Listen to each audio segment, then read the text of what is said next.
नमस्कार, एजुकेशन नगरी की खास पेशकश एजुकेशन बुलेटिन में आपका स्वागत है। मैं हूं ललित वर्मा। चलिए रुक करते हैं शिक्षा जगत से जुड़ी बड़ी खबरों की ओर। चतुर्थ श्रेणी कर्मचारी भर्ती 2024 में विभाग आवंटन को लेकर उठे विवाद पर राजस्थान हाईकोर्ट ने राज्य सरकार से जवाब मांगा है। जस्टिस गणेश राम मीणा की एकल पीठ ने रैंडम तरीके से विभाग आवंटन किए जाने वाली चुनौती देने वाली याचिका पर सुनवाई करते हुए सरकार को नोटिस जारी किया।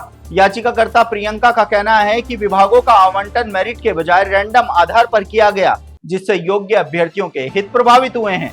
अदालत ने मामले की सुनवाई के दौरान विभाग आवंटन को याचिका के अंतिम निर्णय के अधीन रखने के निर्देश भी दिए हैं। इससे स्पष्ट है कि अंतिम फैसला आने तक जो विभाग आवंटन है उसको न्यायालय के आदेश पर निर्भर रहेगा। गौरतलब है कि करीब 44,000 पदों पर जारी परिणाम के बाद एआरडी ने रैंडम विभाग आवंटन किया था, जिसके बाद मामला कोर्ट पहुंचा था। मामले की अगली सुनवाई 22 जुलाई को होगी। याचिकाकर्ताओं की ओर से अधिवक्ता राम प्रताप सैनी इस मामले में पैरवी कर रहे हैं। प्रक्रियाधीन भर्तियों में 1 साल वेटिंग नियम लागू करने की मांग लगातार जोर पकड़ रही है। सरकार द्वारा नियम को आगामी भर्तियों से लागू करने के फैसले के बाद से ही युवा धरातल पर लगातार आवाज उठा रहे हैं।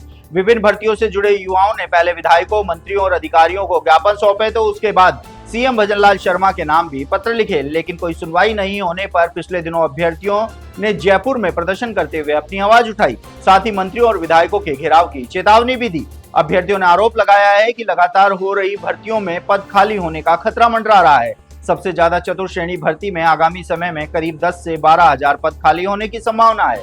ऐसे में अगर प्रक्रियाधीन भर्तियों से 1 साल वेटिंग नियम लागू किया जाता है तो अभ्यर्थियों के सरकारी नौकरी लगने का सपना पूरा होगा। साथ ही अभ्यर्थियों ने चेतावनी दी है कि अगर जल्द ही उनकी मांगों को लेकर फैसला नहीं हुआ तो आने वाले समय में जयपुर में एक बड़ा आंदोलन किया जाएगा। माध्यमिक शिक्षा विभाग में पिछले 10 वर्षों से स्टाफिंग पैटर्न की समीक्षा नहीं होने का असर अब स्कूलों में साफ दिखाई दे रहा है। साल 2016 के प्रावधानों के अनुसार हर 2 साल में विद्यार्थियों की संख्या के आधार पर नए पद सृजित या समायोजित किए जाने थे, लेकिन तब से यह प्रक्रिया नहीं हुई है। इसके चलते प्रदेश में करीब 6,200 नए स्कूल बिना स्वीकृत पदों के संचालित हो रहे हैं। विभागीय आकलन के अनुसार वर्तमान में 5,15,000 पदों की आवश्यकता है, जबकि केवल 3,92,000 पद ही स्वीकृत हैं, यानी कि 1,23,000 से अधिक अतिरिक्त पदों की जरूरत है। इसमें 29,127 व्याख्याता, 5,990 वरिष्ठ अध्यापक, 6,903 बेसिक कंप्यूटर अनुदेशक, 5,835 लाइब्रेरियन ग्रेड 3 और 23,840 चतुर्थ श्रेणी कर्मचारियों सहित अन्य पद शामिल है।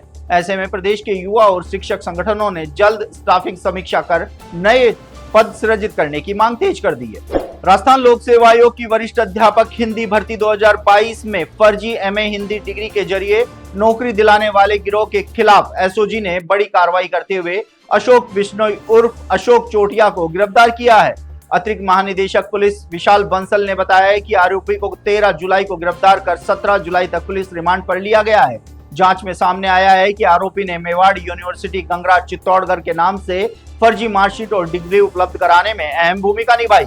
इस फर्जी डिग्री के आधार पर एक अभ्यर्थी ने भर्ती में आवेदन किया, लेकिन सत्यापन के दौरान दस्तावेज फर्जी पाए गए। इस संबंध में साल 2024 में अजमेर के सिविल लाइन थाने में मामला दर्ज किया गया था। एसओजी के अनुसार इस प्रकरण में अब तक फर्जी डिग्री हासिल करने वाले अभ्यर्थी सहित 15 आरोपियों को गिरफ्तार किया जा चुका है, जबकि गिरोह के अन्य सदस्यों की तलाश और पूछताछ जारी है। राजस्थान लोक सेवा आयोग ने सहायक अभियोजन अधिकारी प्रारंभिक परीक्षा 2026, निरीक्षक कारखाना एवं बॉयलर्स परीक्षा 2025 तथा निरीक्षक कारखाना केमिकल परीक्षा 2025 के अभ्यर्थियों को 18 से 24 जुलाई 2026 तक ऑनलाइन आवेदन में संशोधन का अवसर दिया है।